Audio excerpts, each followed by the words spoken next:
अपवाह वेग क्या होता है? किसी भी कंडक्टर, किसी भी चालक के अंदर जो इलेक्ट्रॉन होते हैं रूम टेम्परेचर से हीट पाकर, रूम टेम्परेचर से हीट लेकर रैंडम डायरेक्शन में मूव करते हैं। जैसे इलेक्ट्रॉन इधर गया, फिर इधर गया, फिर ऐसे, फिर ऐसे, फिर ऐसे, इस तरह से इसका मूवमेंट होता है। अगर हम इस सबका एवरेज लें, इस वेलोसिटी का अगर एवरेज लेते हैं, वो एवरेज 0 आता है। इसको हम बोलते हैं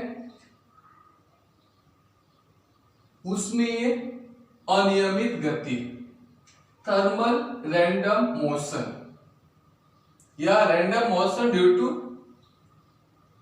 हीट। इसका एवरेज कितना होता है? 0 होता है। अब ये कंडक्टर है, इस पर अगर हम इलेक्ट्रिक फील्ड अप्लाई करते हैं, जैसे हम स्विच ऑन करते हैं तो यहां पर इलेक्ट्रिक फील्ड अप्लाई होता है, और ड्यू टू इलेक्ट्रिक फील्ड जो इसमें इलेक्ट्रॉन होते हैं वो मूव करने लग जाते हैं, इलेक्ट्रॉन पर फोर्स लगता है, उसके कारण इलेक्ट्रॉन मूव करने लग जाते हैं। इलेक्ट्रॉन की इस तरह का जो मूवमेंट है, इस तरह की जो गति है, अनियमित गति है, और विद्युत क्षेत्र इलेक्ट्रिक फील्ड अप्लाई करने के बाद जो गति है, इनका जो औसत होता है, इनका जो एवरेज होता है, इसी को हम बोलते हैं ड्रिफ्ट वेलोसिटी यानी अपवाह वेग। फाइंड करते हैं इसको। मैंने कंडक्टर ले रखा है, एक ये कंडक्टर है, इस पर मैं किसी सोर्स से, इलेक्ट्रिक सोर्स से, मान लिया हमने यहाँ पे बैटरी ले लिया, और बैटरी से मैं इसे स्विच ऑन करूंगा, स्विच बना देता हूं, स्विच को मैंने ऑन कर दिया। ऑन करते इसके ऊपर इलेक्ट्रिक फील्ड काम करेगा, इधर इलेक्ट्रिक फील्ड काम करेगा प्लस से माइनस की तरफ। तो यहां जो इलेक्ट्रॉन है, ये इलेक्ट्रॉन है, ये इलेक्ट्रॉन है, फ्री इलेक्ट्रॉन है। ये इलेक्ट्रॉन इलेक्ट्रिक फील्ड के अपोजिट, हमें पता है इलेक्ट्रिक फील्ड पॉजिटिव चार्ज पर अपने डायरेक्शन में फोर्स अप्लाई करता है और नेगेटिव चार्ज पर अपोजिट फोर्स अप्लाई करता है, क्योंकि इलेक्ट्रॉन नेगेटिव है, इलेक्ट्रॉन है, ये है इलेक्ट्रॉन, तो किधर फोर्स फील करेगा? ये फोर्स फील करेगा opposite to electric field. Force on electron due to electric field, electric field विद्युत क्षेत्र के कारण इलेक्ट्रॉन पर फोर्स, बल F इज इक्वल टू क्या हो जाएगा? F इक्वल टू होता है QE, ये होता है QE, वेक्टर फॉर्म में ले लेता हूं मैं। यहां पर Q क्या है? एयर, Q इज इक्वल टू क्या? इलेक्ट्रॉन है, माइनस E है, F इज इक्वल टू क्या हो जाएगा? माइनस E और E। माइनस क्या इंडिकेट कर रहा है? माइनस इंडिकेट कर रहा है जो फोर्स लग रहा है वो किधर लगेगा? Opposite to electric field.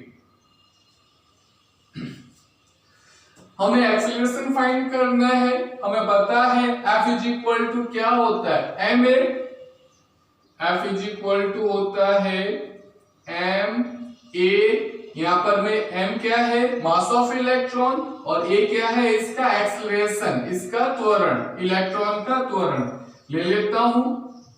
ma is equal to minus e,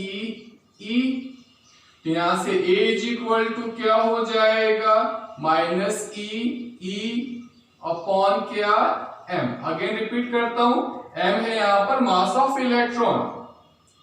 हमने एक्सीलरेशन फाइंड कर लिया। हम अब न्यूटन के फर्स्ट इक्वेशन से, क्या होता है न्यूटन का first equation? v is equal to होता है u प्लस at फ्रॉम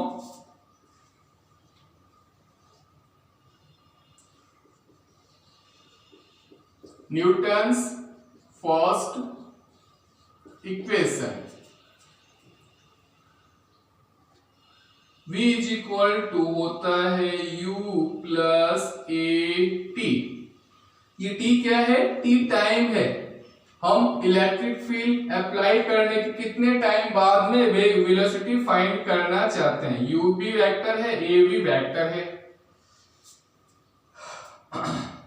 यहाँ पे a की वैल्यू रखूंगा, यहां से a की वैल्यू यहां रख रहा हूं, तो v इज इक्वल टू क्या हो जाएगा? u प्लस a की वैल्यू क्या है? माइनस है, तो यहां माइनस ले लेता हूं, माइनस e अपॉन m, और t पहले से है t।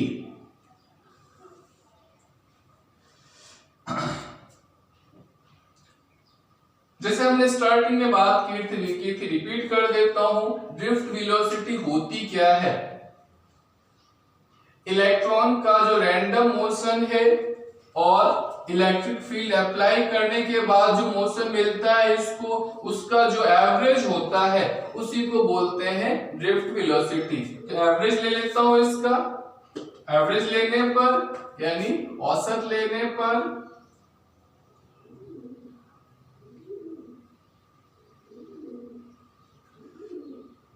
औसत इस तरह से लेंगे, एवरेज इस तरह से लेंगे। v is equal to u का भी इस तरह से ही, इसको बोलते हैं एवरेज लेना, माइनस e m और t। जो टाइम डिपेंडेंट होता है उसका हम एवरेज लेते हैं, जो टाइम पर टाइम के साथ चेंज होता है उसका एवरेज लेते हैं। तो यहाँ पर इलेक्ट्रिक फील्ड कांस्टेंट है, मास ऑफ इलेक्ट्रॉन कांस्टेंट है, E charge of electron constant है, बस टाइम वेरी कर रहा है टाइम के साथ, और ये U और V।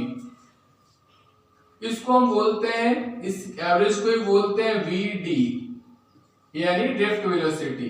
ये हो जाएगा 0। हम पहले बात कर चुके हैं, जो रैंडम मोशन होता है उसका जो एवरेज होता है वो 0 होता है। क्यों? इलेक्ट्रॉन इधर गया, इधर गया, इधर गया, ऐसे इस तरह से, इसका एवरेज क्या होगा? 0 और माइनस e अपॉन m, और टाइम जो होता है इसके एवरेज को बोलते हैं टॉ। टाइम के एवरेज को बोलते हैं, हम टॉ से लिखते हैं इसको। इसको बोलते हैं रिलैक्सेशन टाइम, इसको बोलते हैं विश्रांति काल। क्या है ये टाइम? जब इलेक्ट्रॉन इस तरह से मूव करता है, यहां था, यहां से इधर गया, फिर इधर गया, फिर ऐसे इस तरह से जो मूवमेंट होता है, ये जो टाइम होता है, इलेक्ट्रॉन यहां से यहां गया, किसी और इलेक्ट्रॉन से टकराकर इधर गया, फिर इधर गया, फिर इधर गया, तो ये जो दो टकरों के बीच का जो टाइम होता है, उस टाइम को मान लो ये टाइम है t1, ये टाइम है t2, ये t3, इन सब का जो एवरेज होता है उसी को क्या बोलते हैं? टॉ। उसी को बोलते हैं रिलैक्सेशन टाइम, उसी को बोलते हैं विश्रांति काल। और इस तरह से फॉर्मूला मिल चुका हमको, Vd is equal to minus e tau upon m, इसी को हम बोलते हैं ड्रिफ्ट वेलोसिटी। अगर हम वेक्टर नहीं ले तो मैं इसको ऐसा भी लिख सकता हूं, केवल Vd is equal to e tau upon m। ये वेलोसिटी है एक तरह से, इसीलिए ड्रिफ्ट वेलोसिटी की यूनिट क्या होगी? जो वेलोसिटी की जो वेग की होती है, यानी मीटर पर सेकेंड, मीटर पर सेकेंड। और इस तरह से हम ड्रिफ्ट वेलोसिटी को फाइंड कर सकते हैं।